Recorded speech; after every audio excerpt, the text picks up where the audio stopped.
At what age one needs to figure out life?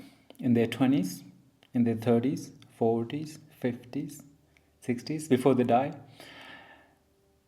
If you look at someone who looks well dressed, who has a nice house, a good family, and a car, and you assume that they have it all figured out, then you scratch a tiny little surface of their skin, and they begin to pour out all the things that they have not figured out. When you are young, when you're in your teenage or early 20s, you look at older people and imagine that they have it all figured out. But the truth is that almost nobody has everything figured out. Some people might be very successful in one regard and very naive in the other. Some people might be intellectually gifted but emotionally impoverished. And so the fact that you have it not figured out is not an exception, but it's a norm. Nobody has anything figured out. Look, I am 36, or in a few days I'll be 36 years old. And when I was 16 and I would look at someone who is 36, I would imagine that they have it all figured out. And I'm sure you can relate with it. But as I got to this age in which I am, I could say I have a few things figured out, but to say that I have everything figured out will be an outright lie. So first of all, ladies and gentlemen, chill out if you have it not figured out. Chill out. Life is a journey, it's a process. There is not an end goal, there is not a post that you arrive at and say that now I have it figured out. In fact, the wiser, smarter, the more intellectual that you become, the less you will realize that you have figured out. So the figuring out process is working backwards for you. The more you know, the less you know. And not just to say, but you will feel it deeply in your heart, in your mind, that you know there is so much more to know as you begin to know more. There is everything that seemed outrightly clear was way more nuanced than it was. So let it be your health or finance or relationships or communications, right? Or your way of behaving in an office, in a family situation, in your community. If you think you speak too much, or if you think that you do not contribute enough, all of this, first of all, is common. Second of all, that this is how the process works. You need to first of all figure out what is not figured out yet, and then somehow find what is more important in that list for you. Let's say you begin with health, and you realize that you don't have your health figured out. You are perhaps 35 years old, and your breath has a sound. You snore a lot at night, and you cannot stop drinking in the evenings. Or that your mind has a compulsive habit of thinking about something, overthinking it, and you feel like you want to move your body, but you don't really do it, or you don't do it enough, and you're not satisfied. And then you get confused when you are on the path of being healthy. You're confused by plethora of information being thrown at you from YouTubers like me. So take it as a starting point for you. Do not think that you are left behind because you have it not figured out. Take it as a cue and realize what is priority and important for you, and start to figure that thing out one by one. And give yourself enough time frame to figure things out. You cannot figure things out in a very short time period. Then you will be forcing yourself. The way to figure things out is that you make figuring out a lifelong process. You take long enough time that your whole life is spent and consumed in figuring things out. You begin to derive joy in figuring out. Life is a beautiful puzzle. Sometimes it doesn't seem as beautiful as the other times. Nonetheless, it's a puzzle. And you don't really solve the puzzle. You just get closer and closer and closer and closer. On the way, you encounter problems, you solve the problems, and then you find something new, and you continue. On this note, I would also say that the reason that you feel that you don't have things figured out is because there are specific things that you are trying to achieve in your life, and when you don't achieve them, you feel that you are lagging behind. But now look at the things that you're trying to achieve. What is it? Are you trying to achieve happiness? Are you trying to achieve material success? Are you trying to achieve spiritual enlightenment? What is it? Hmm? And let's take them one by one. For example, happiness. You want to achieve happiness, but you don't know what happiness is, right? On the way to being happy, you're figuring out what that actually means, or what that even means, right? Will you find happiness by finding that beautiful girl or a boy? Will you find happiness by landing that dream job in that dream city or a dream country? Will you gain happiness by having a certain amount of money, a certain amount of control and power? What will make you happy? Perhaps in the process you realize that it is not the things that make you happy, but it is your relationship with those things that decide if you will be happy or not. Now, your relationship with those things will change because these things operate on the interpersonal level. Other people need to also operate in a way that aligns with your visions and dreams and goals. And if they align, you get what you set out for. But sometimes it happens, sometimes it doesn't happen. So the times when it happens, you're happy. The times when it doesn't happen, you're not happy. And eventually you begin to ask yourself, what is happiness? And why am I craving it? So what I'm trying to say here is that a lot of goals, a lot of life missions, life visions we have are actually borrowed from society, borrowed from social media, borrowed from books, philosophers, and spiritual traditions. What do you really want? Until you figure that out, you will keep on working on somebody else's dreams and never realize what is truly yours. What are you here for? So that will give you a feeling of not having figured things out.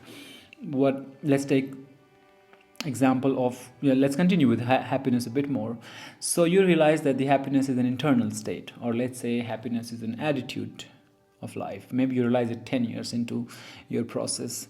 Looks like I'm talking about myself. So if happiness is an attitude, then what should be your attitude? What kind of attitude with which you will engage with certain experiences of life? As the experiences grow, and as much variety those experiences have, the better for you to come to an understanding of what happiness is. Do other people need to validate that you're happy? Can your happiness be diminished by other people's comments and other people's ideologies? How centered are you on your happiness? So, again, what I'm trying to say is that the things that you're seeking might be shaky. And I can give you one tool, and we're just talking here, so feel free to disagree and let me know if you disagree. I would say that instead of making these things as goals, such as material success or happiness or spiritual enlightenment or whatnot, how about you make learning as a life goal? Now, if learning is your life goal, you will, no matter what happens to your life, come out with a learning, right? Now, one thing that happens to most people is that if they attribute, one thing that happens to people is that if they attach their self-esteem and their self-worth, their self-confidence on the person that they think they should be. For example, again, if you think that you're a happy person, so the times when you're not happy, you don't feel confident enough, you don't feel sure enough, and you feel like your self-esteem, your self-worth, your self-respect kind of goes down if you go through failures again and again, if you go through the same kind of setbacks again and again. So in those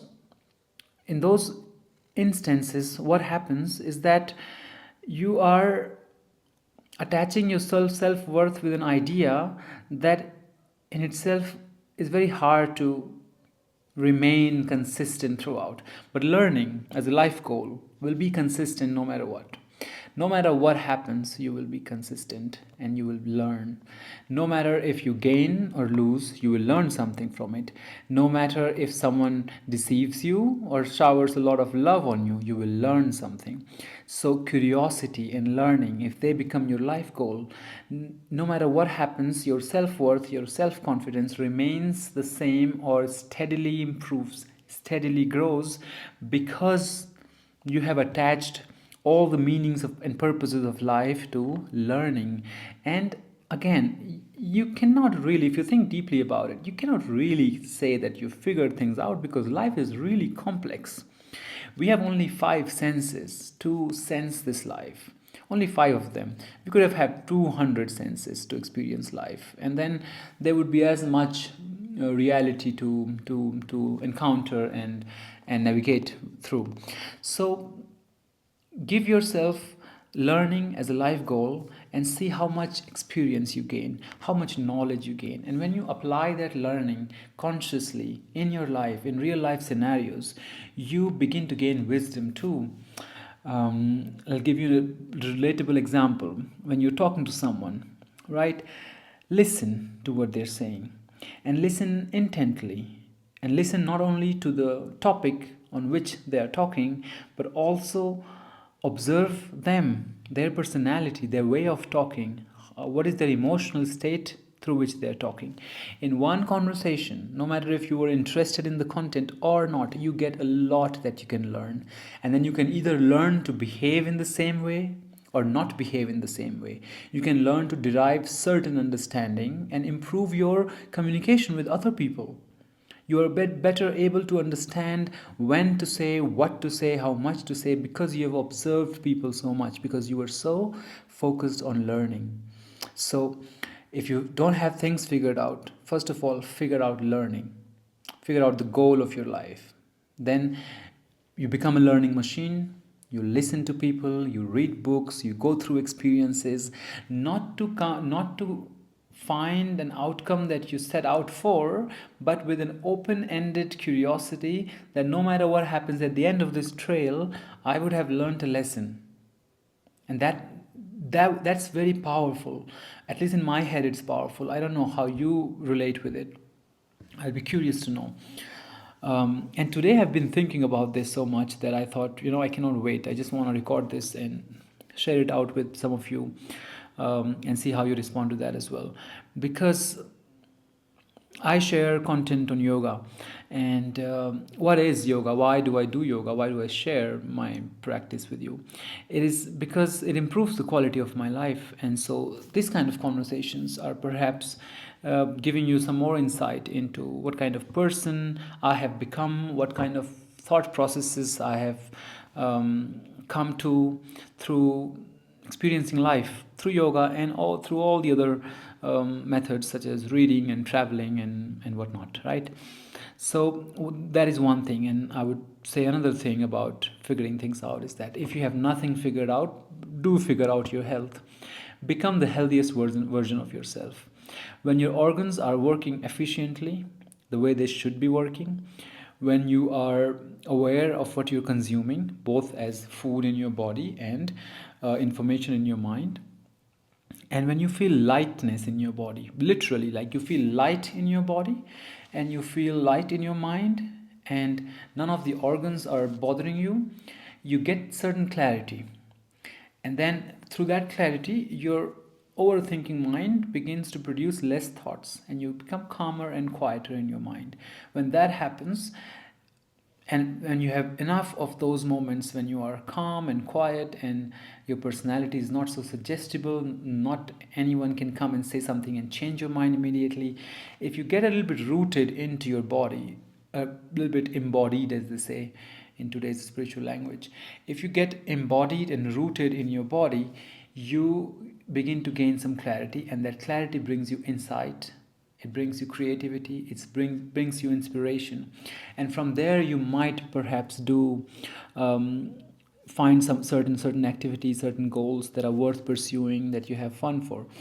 And a lot of it is also about courage. How much courage you can show in life. because at the end of the day, action is the last nail in the coffin. You will have to act eventually. You will have to not rely only on what you think and what you can say, but what you act upon. That is what will guide you, and also that is what will tell others around you about you. This is the information you put out, your actions, not so much your thoughts, not so much your words, but your deeds. So become a person who takes action. Don't just listen to talks, don't just read books, don't just consume content. Act on it step by step, step by step. Don't wait for a day to do exercise for an hour per day. Start with 5 minutes daily. Build consistency, build your routine, and literally get up and do stuff. Don't be afraid that people will call you stupid. The one of the biggest regrets you will have in your life is that you lived the whole life without realizing your full potential, even half of your potential. You just lived a mediocre life because you were afraid what people would say. You were afraid to fail because your self-worth was attached to being successful. You're afraid to try new things because it could make you sad and unhappy, and your self-worth is attached to being a happy person, right? Or you're afraid to act in a different way in society because your self-worth is attached to being a spiritual person, and you're expected to behave in a certain way in society, and you're not doing any of this. You're taking a risk, so you must take that risk in order to figure things out in life. I am only 36. And if this kind of wisdom comes out from someone who is old enough, in their 60s, with white hair, perhaps people take them more seriously, but also maybe it is a bit more out of their league. They hope that, okay, when I get old enough, maybe I'll understand this. And I know a lot of people of around my age, or younger to me, or even a little bit older to me, and I see them struggling with a lot of things in life because of lack of clarity. And this clarity only comes by doing some of the things that I've said, and these things have worked for me, and they sound very logical to me. I'm not propagating any traditional belief system or something. I could, but I'm not. I'm simply sharing something that is logical, and I'm talking to you. I guess it's understandable what I'm saying. Be curious, learn all the time, take care of your body, take tiny steps. You've heard of all of this, you know this already, but just begin to do it and see the magic. Begin to do it and see the magic. And I'll tell you that even this video that I'm recording right now, I'm not sure if I'm going to post it, but this idea came to me, and instead of creating all sort of Excel sheets and plans and doing researches and everything, how about I just go and post it? Maybe 5 people watch it, and so what? I get to share authentically what I feel in my heart, and it doesn't matter if 5 people watch it or 500 or 5,000. And if I get a real-time feedback on what they're thinking, then that's it. I've built a connection and I've learned something, right? So learning will never fail me because I will always learn. If I cut my arm in an accident, I become slightly incapable of certain things, yet I do learn something. I will learn a different way of living life, right? Can you be that courageous, that open in life, that you can even entertain these thoughts? I'm not saying that in real scenario, if it happens, I will be equally as enthusiastic about this topic as I am right now, but I might be, but at least I can entertain the thought. Can you entertain such thoughts? That's the question. If you prove yourself through your actions a couple of times, then every time you falter in your path, you will remind yourself that, hey, I've done this before. I can go back and do the same thing again. I know I can do it. My mind, my body, my senses, my skills are capable of it. So you just go ahead and do it. So build yourself some successful examples from your own actions, and then you will see the magic. Whenever motivation and inspiration comes, you ride the wave of motivation and you do much more. But when the motivation is not there, you're still a solid, grounded person, centered in your being, and you just act. You just do what you need to do. You don't wait for motivation because you have clarity that you need to do something. It informs you, and it builds you. It builds character, it builds strength, it builds reliability. People trust you, people rely on you, and you want to become that person that people can depend on, right? So There's no point actually. The only thing is that if you don't have things figured out, it's okay. I mean, it's a good thing. It's a sign that you can begin to work on certain things rather than worrying about losing your self-worth that you don't have things figured out in your 36. Man, start today, start tomorrow morning, start right away. Just take a baby step and know that you're not alone. So many people, the majority of humanity is struggling with things having not figured out. So enjoy not figuring out, enjoy um, what is the word for it, the ambiguity of life. That's the fun, perhaps. Maybe if you figure everything out and become super perfect, that's it, you're done. What will you do? But now you can just keep on improving, keep on doing things. So go ahead, all the best. I'm not gonna edit anything at all, so that's the way it is. I'll see you next time.